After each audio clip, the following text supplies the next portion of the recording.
با وجود آنکه مرز بین تاجیکستان و افغانستان آرام است، مقامات تصمیم گرفته‌اند قسم حربی مرزبانی را از مرکز ناحیه شمس‌الدین شاهین به نزدیکی سرحد کوچ دهند.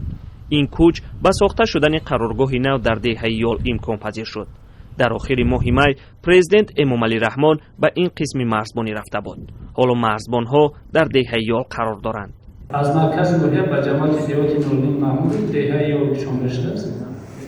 کوچانده شده است. این زمان در مرکز ناحیه قسمتی هم شهر نفرای خدمت می‌کرد موجود است خلاص. باقی مرکز اساسی در جماعت دیوات نورالدین محمود است. به خاطر تامین امنیت بی‌خطری مردم و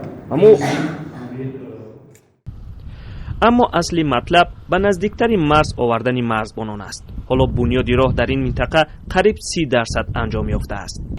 اگر خطا نکنم 26-27% اجرا در حال دیگه از روی فایز باقی ممکن خطا کردن مانیم یک از روی کیلومتر قریب تا 30 کیلومتر اومده است.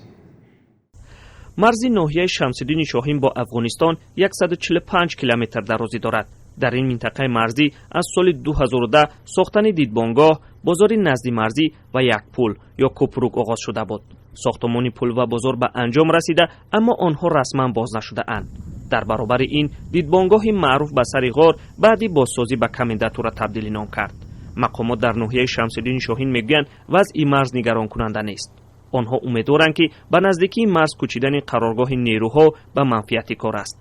در این قسمت مرز هنگام حمله طالبان در سال گذشته 10 مرزبان افغانستان به تاجیکستان پناه برده بودند.